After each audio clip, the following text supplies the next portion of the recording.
ازيكم؟ هنعمل النهارده بصل بطريقه تانية خالص. انا كده طبعا عملته قبل كده معاكم السنه اللي فاتت، عملته بطريقه وكان في ناس طلبت مني انت ليه ما بتحطيش البصل في ميه وزي كده. فانا الوقت بقى النهارده عملته بطريقه مختلفه جدا. طبعا ده موسم البصل. وانت بتشتري البصل بتاع الخزين كده بتاخدي البصل الصغير ده تنقيه منه علشان تعمليه مخلل، او ممكن بيبقى في بصل صغير كده عند البياع بتقولي له عايزه بصل صغير بيديهولك بيبقى زي ده كده. هنعمل ايه بقى للناس اللي طلبوا مني انت ليه مش بتحطيه في ميه؟ دي كميه طبعا من البصل. الحقيقه انا مش وزنها، معرفش الكميه قد ايه، انا بعمل عشوائي كده زي ما انا متعوده بعمل البصل. هاتي بقى كده بوله او اي حاجه فيها ميه، بس تكون غويطه زي اللي قدامك دي كده. الميه تكون مغليه، تكون شبه يعني قايمه تغلي كده. وهننزل البصل بتاعنا ده في قلب الميه زي ما انا كده بنزله. هننزل البصل ده كلته كده في قلب الميه وهنغطسه كويس في قلب الميه السخنه، ميه سخنه قوي زي ما تكون هتغلي. تمام.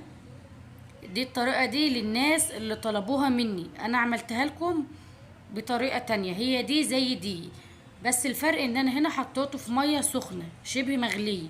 هسيبه بقى في الميه دي لحد ما يبرد تماما، ساعة ساعتين اتنين تلاتة يوم بطوله لحد ما يبرد. شايف المية في ايدي اهي، انا حبيت اوريها لك.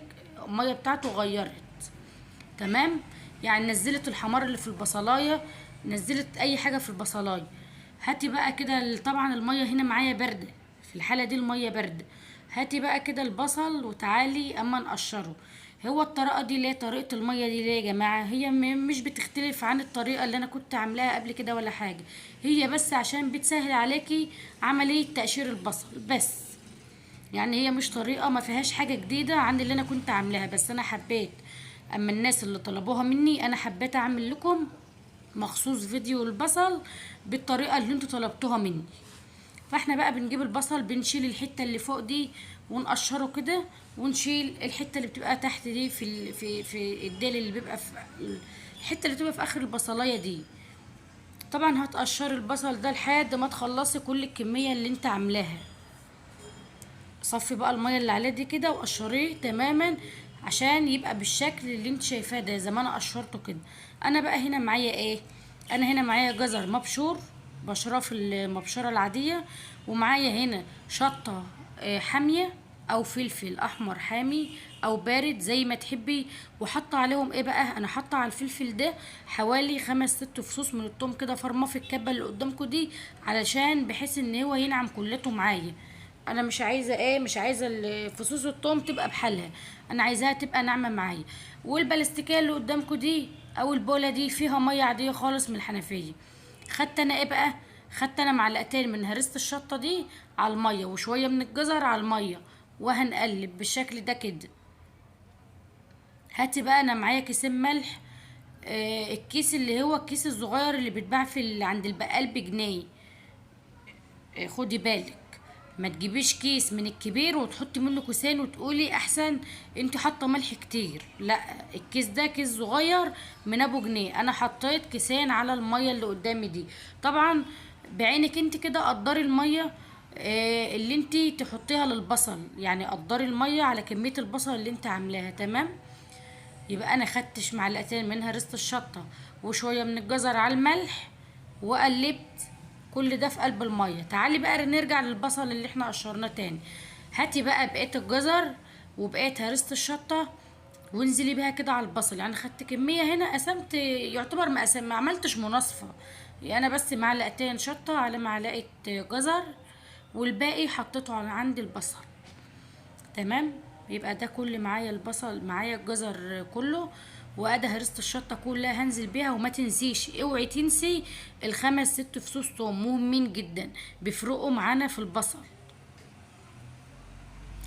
وكمان انا نسيت اقولك على حاجه، حطي في الميه معلقه سكر. معلقه سكر بتحافظ على قرمشه البصل من اول بصلايه لاخر بصلايه، ما تنسيش معلقه السكر. تمام. انا هنا بقى بعد ما حطيت الجزر وبقيت هريسة الشطة، هاتي بقى البرطمانات بتاعتك. انا هنا معايا برطمانات من برطمانات العسل، طبعا البرطمانات نظيفة ومغسولة ومتعقمة والدنيا تمام معانا. عندك انت برطمان كبير يلم كمية البصل دي تمام ويبقى افضل، مفيش مشكلة. ما عندكيش يبقى هتعملي زي ما انا عملت كده في برطمانات من عندك، وهتحاولي تلمي فيها البصل ده لحد ما تخلصي الكمية اللي قدامك دي. هنجيب بقى من البصل ده ونعبي فين؟ ونعبي في البرطمان.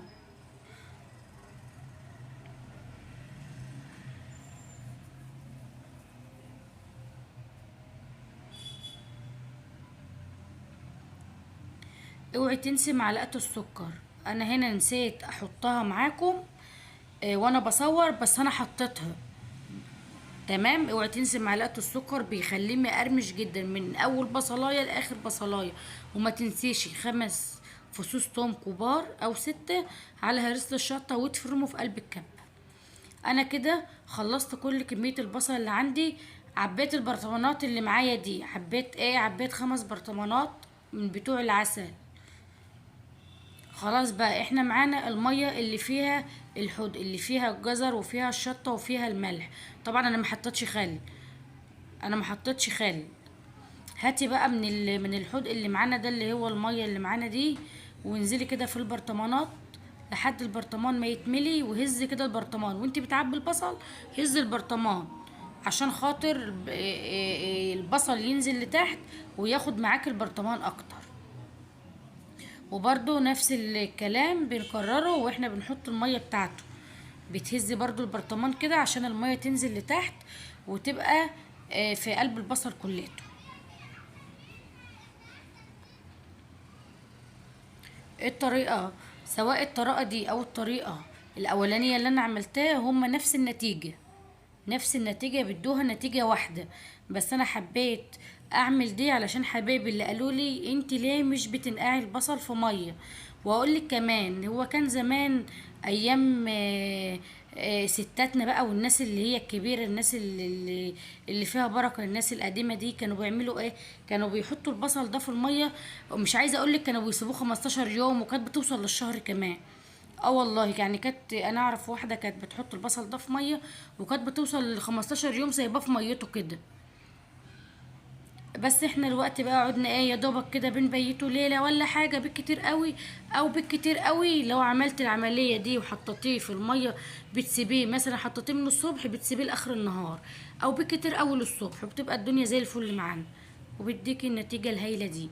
انا كده مليت البرطمانات، قفلت على البرطمانات كويس، ما حطيتش اكياس تلاجة زي ما انا عملت في مخلل الزيتون ولا اي حاجه. انا غطيت عليه عادي بالغطا بتاعه، من غير اكياس ومن غير زيت ومن غير اي حاجه. هو كده بس، الطريقه دي معتمده 100%. وطبعا هز كده البرطمان علشان ايه؟ اللي تحت يجي فوق واللي فوق يجي تحت. تمام. وعبي البرطمانات بتاعتك بقى بالشكل اللي انت شايفاه ده قدامك. وزي ما انا قلت لك، الافضل لو انت عندك برطمان كبير يلم البصل معاكي يبقى تمام. ما عندكيش، هنعمل ايه؟ مش هنعمل بصل، هنعمل بصل، يبقى تعبيه في البرطمانات اللي زي دي لو انت عندك. ايه رايك بقى في الطريقه دي؟ الطريقه دي كويسه، والطريقه اللي قبلها برضو كويسه، والطعم نفس الطعم. بس انا حبيت اغير مع حبايب قلبي اللي طلبوا مني، ما اقدرش طبعا ارفض لهم طلب. انا عملت لهم البصل ده المره دي زي ما هم عايزين. خلاص كده، وتقدري بقى ايه، بعد يومين 3 كده 4 اسبوع بالكتير هتطلعي من البصل وهتاكلي منه. وبألف هنا وشفا على قلبك.